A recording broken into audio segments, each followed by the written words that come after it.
Welcome to Off the Wire, University of Miami social experiment in late night comedy, mixed with a natural college immaturity. Tonight's guest, musical artist Kaylee Billings. And here's your host, Max Schloner.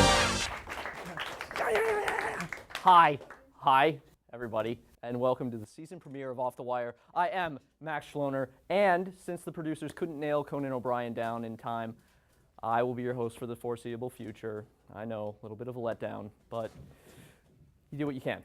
Speaking of terrible hosts, though, Ryan Seacrest announced this week that Jennifer Lopez and Steven Tyler would be joining American Idol, which is kind of interesting. They'll be judges for the upcoming season. Lopez will be replacing Simon as the huge ass, and Tyler will be replacing Ellen as the grinning lesbian. And what's really interesting about this season is that Fox will allow contestants to post their American Idol audition videos on MySpace. I really hope Tom can sing because he's the only person left on MySpace. Apparently, comedian Fred Armisen, his wife, Elizabeth Moss, filed for divorce this past Monday. And when she explained that the messy separation was no laughing matter, Armisen asked why she had to bring Saturday Night Live into this.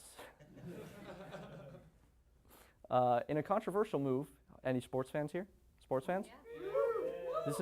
This is a sensitive issue, but in a controversial move, Eagles quarterback Michael Vick was allowed to start his first NFL game in 4 years.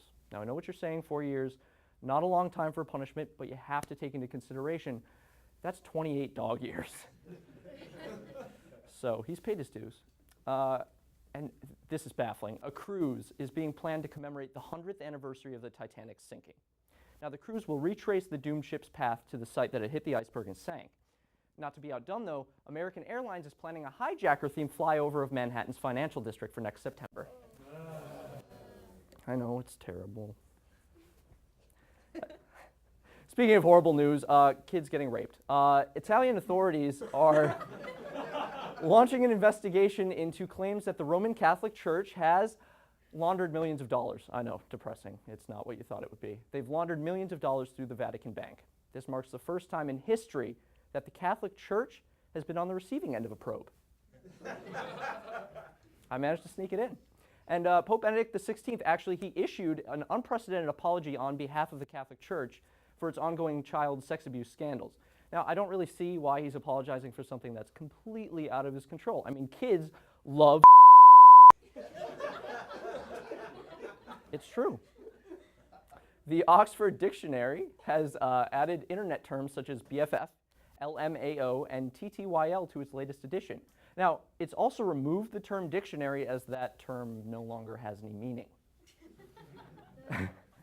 And Walter Bruning, the world's oldest man, has turned 114 this week. He didn't get his birthday wish, though, which was to finally die. Google Maps has fixed a glitch that prevented users from finding Sunrise, Florida. No, I'm sorry, did I say users? I meant nobody at all. Nobody searches for Sunrise, Florida.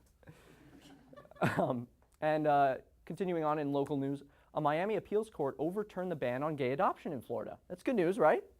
Gays can adopt, right? So if you apply now and everything else checks out, in 12 to 18 months, you can have your very own gay.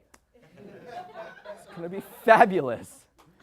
Ladies and gentlemen, we have a fantastic kickoff show for you tonight. UM's own Kaylee Billings is here. Round of applause. She's going to perform a song for us, so stick around. We'll be right back.